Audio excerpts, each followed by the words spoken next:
खान साहब मुझे बताएं, इस वक्त पाकिस्तान का जो स्ट्रक्चर है, अली ने जिक्र किया अभी ब्रेक से पहले कि बहुत सारी कंपनीज चली गई हैं, बहुत सारी कंपनीज इंटरनेशनल यहाँ पे अब है नहीं, लेकिन वो तो चले हो गया सो हो गया। WHO की आपने बात की और पिक्स की आपने बात की, तो उसके अंदर इस वक्त मौजूदा कितनी कंपनियाँ जो हैं वो एक्टिव देखिए, डीरेगुलेशन से पहले जी जो नॉन एसेंशियल अद्वियात की डीरेगुलेशन 2024 में हुई थी, पाकिस्तान में सिर्फ 3 कंपनियां WHO या पिक्स अप्रूव थी। तो अल्लाह का शुक्र है कि अब सिर्फ 2.5 से 3 साल के अरसे वो उस प्रोसेस से गुजर रही थी, but they were not very serious about it कि ये वारा भी खाती है इंडस्ट्री के नहीं। जिस तरह आप जिक्र कर रहे हैं मल्टीनेशनल बंद हो रही हैं, तो वही असरात आस्ता आस्ता लोकल इंडस्ट्री पे भी आ रहे थे। लोकल इंडस्ट्री की भी जो लोग इंप्रूवमेंट की तरफ जा रहे थे, उनकी कॉस्ट बढ़ रही थी, इक्विपमेंट की कॉस्ट बढ़ रही थी, जो सारी बातें ह्यूमन रिसोर्स की कॉस्ट बढ़ रही थी एंड सो ऑन। तो वो फिर ब्रंट फेस कर रहे थे कि क्या हम कंटिन्यू करें कि ना करें। उसकी कॉस्ट है, सिर्फ अप्रूवल की कॉस्ट एक है और मेंटेन करने की कॉस्ट फिर उससे ज़्यादा है, क्योंकि आप 3 साल वो मेंटेन रखेंगे, उनके बड़े रिग्रेस इंस्पेक्शंस होती हैं। आप 3 ऑनलाइन टेस्ट डेटा जा रहा होता है उनको, टेम्परेचर का, ह्यूमिडिटी का, पार्टिकुलेट कंट्रोल का। आप एक दिन भी ऊपर नीचे होंगे तो वो तो कहेंगे सॉरी आप वायलेशन में। तो इस वक्त जी तकरीबन 13 से ज़्यादा हो चुकी होंगी। अच्छा सर, एक सवाल, सॉरी, आपने इंडिया, बांग्लादेश, नेपाल का जिक्र किया। मेरा सवाल ये है कि जैसे हमारी जो एग्रीकल्चर इंडस्ट्री है उसके अंदर हमें पता है कि हमने उसके अंदर रिसर्च के ऊपर, सीड रिसर्च वगैरह के ऊपर काम नहीं किया, और बड़ा मेरा बचकाना सा सवाल होगा, क्या हमारा हमसाया मुल्क जो है वो जो अद्वियात की रिसर्च है वो एक तो कितना आगे हैं हमसे, अगर तो आगे हैं, और दूसरा पाकिस्तान में इस किस्म की कोई भी चीज़ मौजूद है कि हम अद्वियात जो है उनके ऊपर रिसर्च कर रहे हैं यहाँ पे कोई इंडिजिनस किस्म की दवाई कभी आज तक बनी है या बनेगी? देखिए, वो तो बहुत, इंडिया तो बहुत आगे है रिसर्च में, बिकॉज वहाँ ट्रायल्स, FDA के ट्रायल्स हो जाए, अमेरिका की अद्वियात के ट्रायल्स, सब कुछ होता है, होता है, बड़े सालों से हो रहा है। अच्छा, उसमें जी एक बहुत बड़ी रिक्वायरमेंट है डेटा इंटेग्रिटी की, जो भी हमने WHO के हवाले से थोड़ी सी पहले जिक्र किया कि इंटेग्रिटी, क्या वो आपका डेटा मानेंगे जो आप उनको दे रहे हैं कि अस्पताल में ये दवाई ये इस्तेमाल हुई और साथ ये प्लेसिबो और ये प्लेसिबो लिखा नहीं होता, दवाई कौन सी प्लेसिबोज ABC लिखा होता है इस्तेमाल हुई, वो डेटा मानेंगे आपका कि नहीं मानेंगे। तो इसमें एक टाइम पे ये भी बड़ा इशू बन गया। उन्होंने कहा जी फॉर एग्जांपल आपके तो यंग डॉक्टर्स की हड़ताल हो जाती है, तो लेट से एक दवाई अगर आपने एक हफ्ता देनी है और हड़ताल होगी तो आप दवाई देंगे किसको, डेटा कहाँ से लेंगे? आज तक हुआ है ऐसे कि एक एग्जांपल मैं आपको देता हूँ, अच्छा एग्जांपल देता हूँ आपको। जब कोविड आया था तो कैंसाइनो बायो कंपनी है, कैंसाइनो चाइना की बहुत बड़ी, कैंसाइनो की दुनिया में चाइना के बाद सबसे पहले रजिस्ट्रेशन पाकिस्तान में हुई थी, और वो चाइना के डेटा पे नहीं हुई थी। पाकिस्तान में ड्रैप ने ट्रायल रन किया था उस वक्त इमरजेंसी बेसिस पे और उस ट्रायल की बेस पे उन्होंने वो first registration of its type थी जो पाकिस्तान में हुई है। उसके बाद नहीं हुई, बट वो एक हुई थी जो एक कामयाबी से हुई है यहाँ पर, और कामयाबी से हमारी इंडिजिनस नहीं थी, इंडिजिनस नहीं थी, बट उसको टेस्टिंग और हर चीज़ A to Z पाकिस्तान ने खुद किया था। अच्छा खाई साहब, आखिर में बात ये है कि मुझे नहीं पता ऐसा होता है या नहीं होता, लेकिन ज़बान ज़दे आम है कि लोहारी के सामने जो मेडिसिन मार्केट है उसमें ना सिर्फ इम्पोर्टेड बल्कि लोकल भी तीन क्वालिटी की एक ही दवाई मिलती है, एक जाली है, एक असली है, एक की एक्सपायरी छिड़ी हुई है। तो ये इसके बारे में PPMA कंसर्न रहता है या ये उन्होंने कहा है कि ये सरकार का देखिए, अगर तो ये बात 100% सच है तो नाम नहीं लेता, उस जगह को बंद ही कर दें ठीक है, अब जगह वाले मेरी भी जन्म पड़ी है, मैं तो वैसे बात कर रहा हूँ। अगर ये बात इतनी ही सच है और सारों को ही पता है जिस तरह आप कह रहे हैं, तो फिर गवर्नमेंट को ही पता होगी।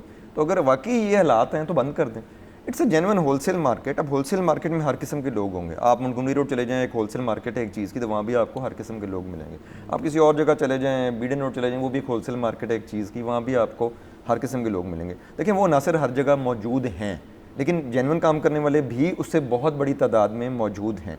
लेकिन सबसे आसान हल, अगर किसी ने पूछना है किसी फार्मेसी से या किसी डिस्ट्रीब्यूटर से कि दवाई असली है कि नकली है, उसकी सब सिंपल काम गवर्नमेंट ने थोड़ा सा शुरू किया उसके ऊपर काम।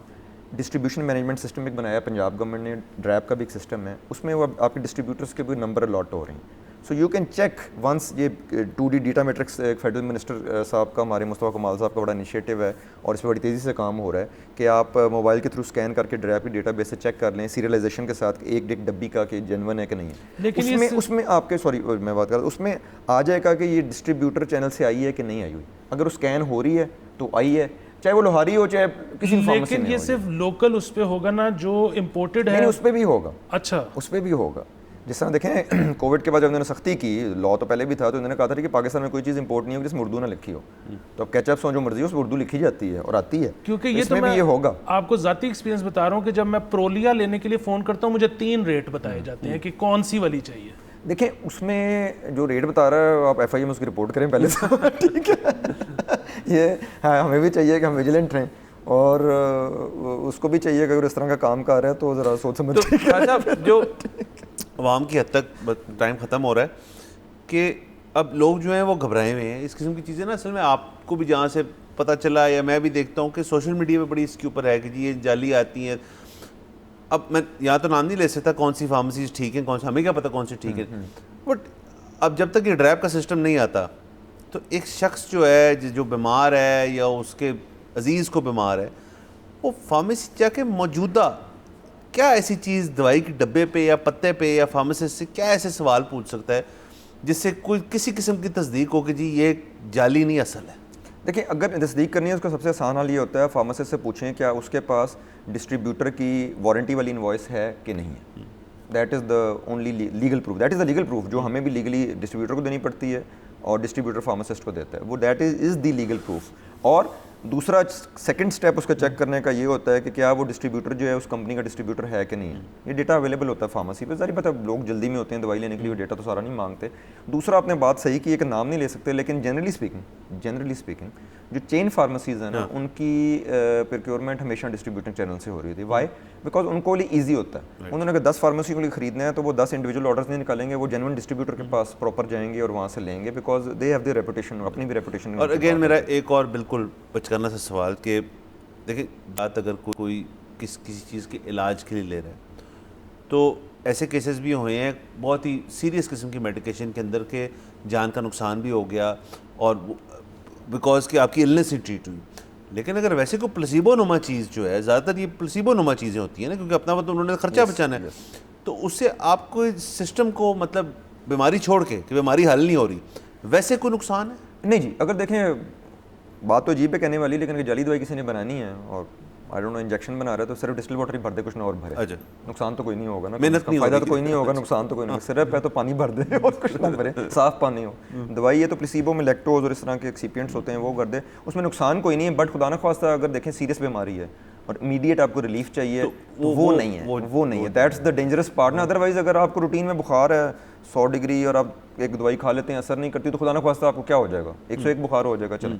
लेकिन अगर if you are really struggling at that time और उस टाइम पे आपको दवाई जिसकी आपको चाहिए एक थेरेपी वो नहीं मिलती तो वो एक बहुत बड़ी कॉम्प्लिकेटेड चीज़ है। खैर इसके हमारे सवाल तो बहुत ज़्यादा हैं और आप तो खैर हमारे रेगुलर विजिटर हैं ऑन द शो, तो आपको फिर भी हम दावत देंगे, आप आएंगे और बातें करेंगे। सब्सक्राइब करें और बेल दबाएं ताकि कोई खबर रह न जाए।